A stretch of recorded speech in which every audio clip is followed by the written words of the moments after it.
Labubu horror story. Melon lived in the city of Shanghai, China, with her dog Bao. Though she was originally from a small village in China, she moved to Shanghai after her father passed away, hoping to earn money for her mother and younger sister. Melon had a very sweet personality. She worked at a toy shop and had a great love for toys, especially dolls. Since she worked there, she could buy her favorite dolls at discounted prices. Her house was filled with unique dolls collected from various countries. One day, her store received a limited edition collection of Labubu dolls. All of them sold out as soon as they arrived. However, Melon had already kept one aside for herself. It was a golden-colored Labubu doll, a shade different from the others. The doll was absolutely stunning. Melon had never seen a smile as adorable as the one on this Labubu doll. She took the doll home that day, filled with excitement. She couldn't stop gazing at it. The doll had lovely blue eyes, golden fur, long floppy ears, and a big, charming smile with prominent teeth. Melon hugged it tightly, clicked several photos, and introduced it to her dog, Bao, as the newest member of her doll family. While Bao usually ran around wagging his tail excitedly whenever a new doll entered the house, this time he started barking loudly and growling at the Labubu doll. Melon found it strange but assumed Bao was just scared. She placed the doll on a shelf and went to bed. That night, Bao, who always slept next to her, kept staring at the doll and eventually ran out of the room. The next morning, as Melon was about to leave for work, Bao began barking furiously at the Labubu doll. When she was about to leave, Bao bit her jeans and started dragging her toward the shelf. Melon scolded him, but he wouldn't stop.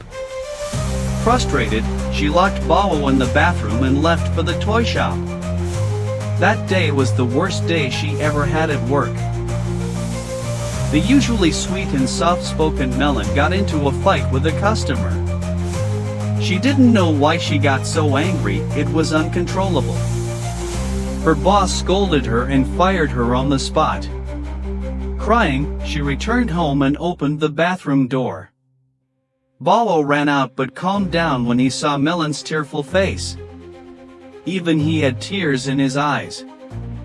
That night, Melon went to bed early.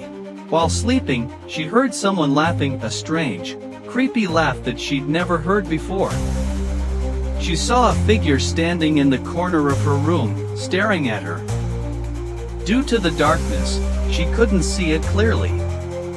When she got up to look, no one was there, just the Labubu doll lying on the floor.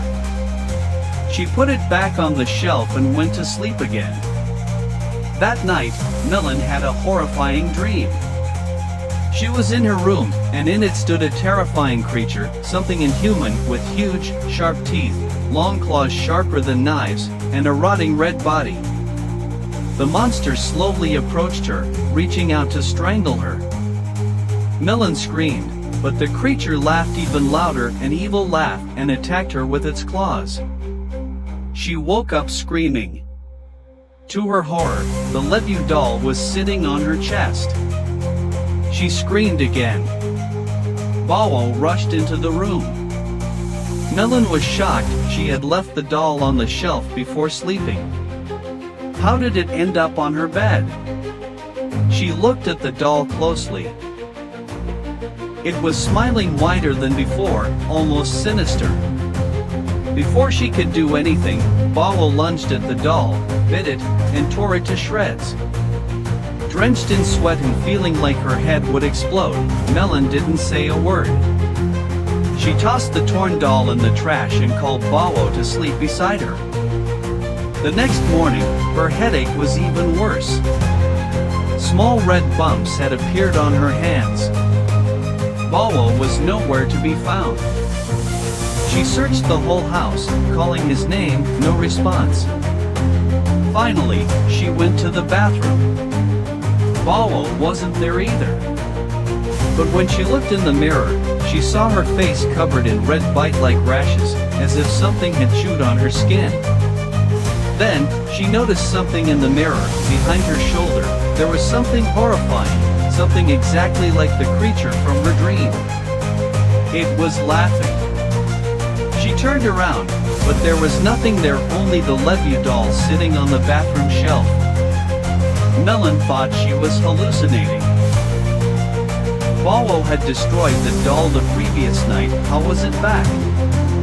And now, the doll's smile had twisted into a terrifying grin. Panicking, Melon ran out of the house, calling for Bawo, but he was nowhere in sight. When she returned, what she saw froze her blood. The Labubu doll was now sitting near the kitchen sink. Its hands and teeth were stained red. She slowly looked under the sink, and her heart almost stopped. There lay Bawo's mutilated body, blood pooling around it. It looked like something had savagely torn him apart. Bawo was dead. Melon broke down. She realized this doll was not ordinary.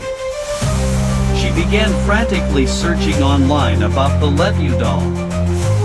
To her horror, she found news articles and forums filled with people sharing similar stories. The Labubu dolls were cursed.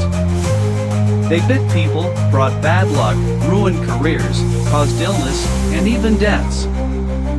Terrified, Melon burned the doll, collected its ashes in a jar, and threw them into the nearby river.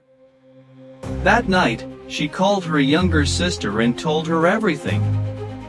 Melon thought she had finally gotten rid of the cursed doll. But the next morning, her dead body was found in her apartment. Lying next to her was the same Labubu doll. It had been taken home by one of her co-workers from the toy store. Today, many people on the internet believe the Labubu doll is not just a toy, but a vessel for a demonic entity, possibly Pazuzu, a well-known evil demon.